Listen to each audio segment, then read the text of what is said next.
Hey, it's Jed with Whitetail Hollow Farms. I'm out here with our hoop coops. A lot of people ask us questions about them.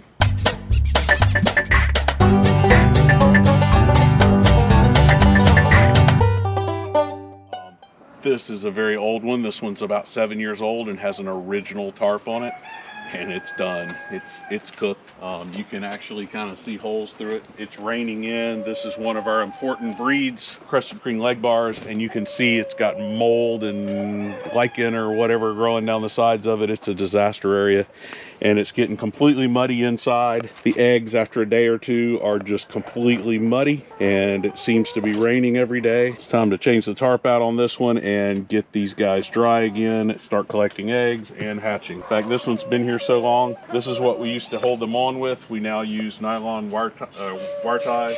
After a couple of years, just tear right in half, so they're no good. The wire ties tend to last a couple of years. In fact, they lasted through Hurricane Michael with no problem. Hurricane Michael kind of did these things in along with the Florida sun. So this is a 12-foot by 16-foot tarp, an 8-foot by 12-foot coop made with 3 cattle panels, 2x4s and 1x4s. They can be assembled with a tarp for about $300 and assembled with tin roof on them for about $500 or $600, depending on how large they are. This one's been here so long that we've still got Christmas lights on them for the first year we put them up. Time to clean all that off and get this coop refreshed. Once it's dry inside, usually within a couple of weeks, the floor will be very dry and a little bit dusty. We can rake it out and it's good to go again. Maybe another layer of good old sugar sand in the bottom and construction sand, I guess is what it's called. It's good to go. When they lay on the sand, eggs don't get all muddy. So now I want to talk a little bit about the choice of tarps. If you're going to use tarps versus metal, I'll give you a couple of ideas. This tarp here, you can see daylight through that one.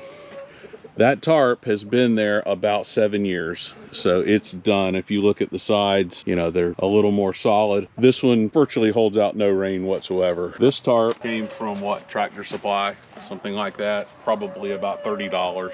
So it's done well. It lasted 7 years. This is also a 7-year-old tarp. It's gotten a little bit less sun on it. It's going to be replaced next. This is a brand new tarp. These guys do not last as long, but are like 2 for $25 at Costco when you can find them. I don't know if they still make them. It was a couple of years ago when we came up with these. But these are a good stopgap. They'll last us about 3 years. This is one that's been here probably about 2 years. It's starting to wear. You're starting to see it's not shiny and pretty anymore. Does not have any leaks in it yet. It's nice and dry inside. This is a trucker's tarp, also from Tractor Supply. It's starting to kind of show its age. It's losing its D-rings around the edges and stuff, but it's never been replaced. We've gotten about 7 years, maybe even 8. This is an older coop, maybe even 8 years out of this. This is the ultimate choice for a tarp for one. Again, nothing's going to keep it from growing mold and stuff like that on it and getting eaten up in the Florida sun. So you come up to the next tarp. This one's got a couple of years on it too, starting to grow stuff on it, starting to wear through. Maybe 3 years old on this one. It's ridden through a couple of hurricanes, so, you know, wearing through it with some of the wear points, so it leaks a little bit. Got some guineas in here. They don't seem to care much about it. This is tin, and the tin is not going to leak. It's not going to wear out. They seem to ride okay through the hurricane. One thing we did find is we had to pull the bottoms out on these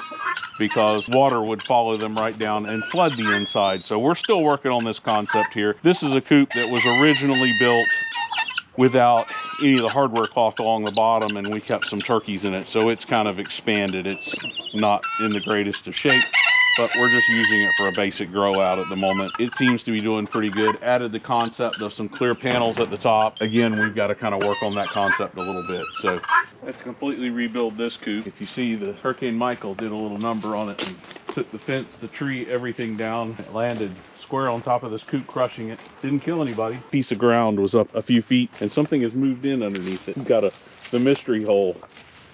So if anybody wants to comment and guess what they think that is, I have my ideas based on some other things going on around here, but something's living in there. Coop's pretty crushed on the inside. This is our Favorel coop. They've been laying up a storm too. That's what happens when an oak tree falls on one of our coops.